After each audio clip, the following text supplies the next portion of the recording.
Alors bonjour les gars, j'espère que vous allez bien. On va commencer par bonjour les amis. Alors dites-moi quelles sont les nouvelles de vos côtés parce que chez moi j'ai eu à accueillir un nouveau être de mon organisme contre ma volonté qui s'appelait Covid. Mais tu te prends pour qui toi? Je te connais pas, il faut sortir tout de suite de mon bureau. Relax. Et alors comme tout petit être, il était mignon au départ, puis il a grandi, il est entré dans l'adolescence. Et comme tout adolescent, il a causé des dégâts.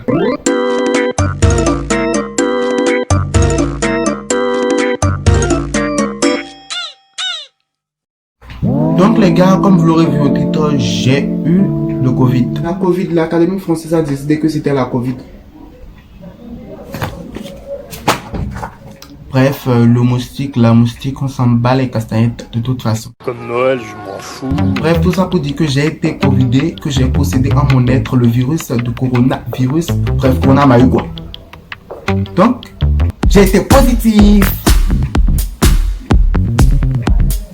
Le plus drôle dans cette affaire, c'est que le positif a toujours évoqué le juste, le bon, mais depuis que l'affaire du test est arrivée, c'est que moi, je surkiffe le négatif et je fais tout à présent pour être négatif. Tu sais, j'ai réfléchi, je pense que quel que soit le problème que j'ai dans la vie, je dois cesser de me lamenter et aller de l'avant et forcer le destin. Et je pense qu'il n'y a que de cette manière que je peux réaliser mes rêves.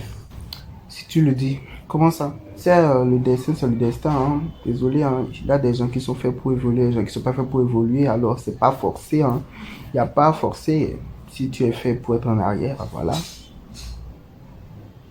Est-ce que tu es toujours obligé d'être aussi négatif? Mais nous sommes dans un temps où il faut être négatif. Bon, ok, j'exagère. Du coup, lorsque les symptômes sont apparus, donc quand je vais parler de symptômes, je vais parler de maux de tête. Mais quand je dis maux de tête, je vais parler du genre de maux de tête où tu as l'impression qu'une fanfare joue dans ta tête, où des tambours sont en train de percuter dans ta tête.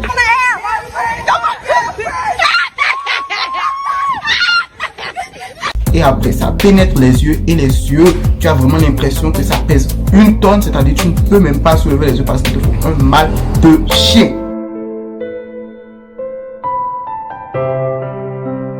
Temps 8,5 de fièvre, perte d'odorat et pour finir la langue amère, ce qui m'a amené à croire que j'avais le palu, ce que le docteur a conclu premièrement. Et vous n'imaginez pas à quel point j'ai été contente. Mais après maintes menaces de mes proches, j'ai fini par passer à l'abattoir. Et quand je parle d'abattoir, je veux parler de 2 points. Le test PCR. Pour ceux qui ne connaissent pas le test PCR, c'est le test qui permet de détecter si tu as la Covid ou pas et qui consiste à mettre une sorte de coton-tige dans le nez. C'était mon premier test, du coup je me suis dit que ça va passer crème parce que tout le monde m'a toujours dit que ça passe quelques secondes, ça ne va pas durer. Mais quand l'infirmière m'a dit ça va être un peu désagréable, je me suis dit ok, voilà, je suis mort. Période 6 oui.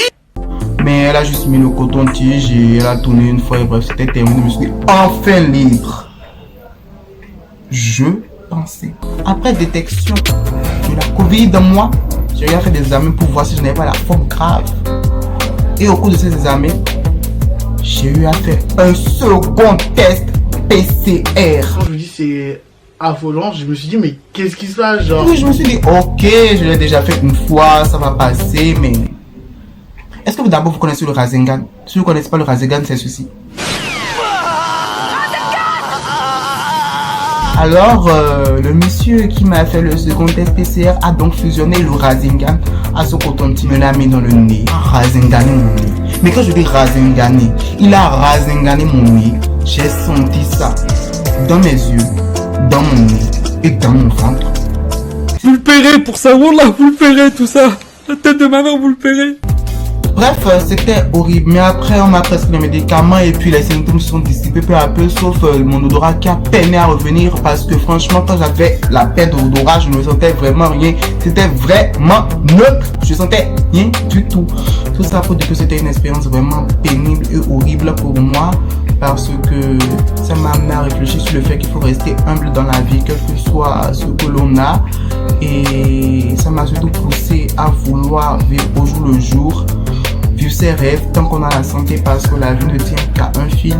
Et franchement, rester chez soi et ne pas sortir, ça permet de beaucoup réfléchir et d'avoir des discussions vraiment creuses et sérieuses. Bref les amis, pour pouvoir mieux vous renseigner sur la Covid, j'ai décidé de vous faire un petit rap pour vous donner des consignes sur les gestes barrières. Alors j'espère que ce rap va vous plaire et que vous allez l'apprendre et l'écouter tous les jours pour ne pas oublier que la Covid-19 est vraiment là. La preuve qu'elle n'épargne personne. Sur ce les gars, j'espère qu'elle va vous plaire. 3, 2, 1, let's go.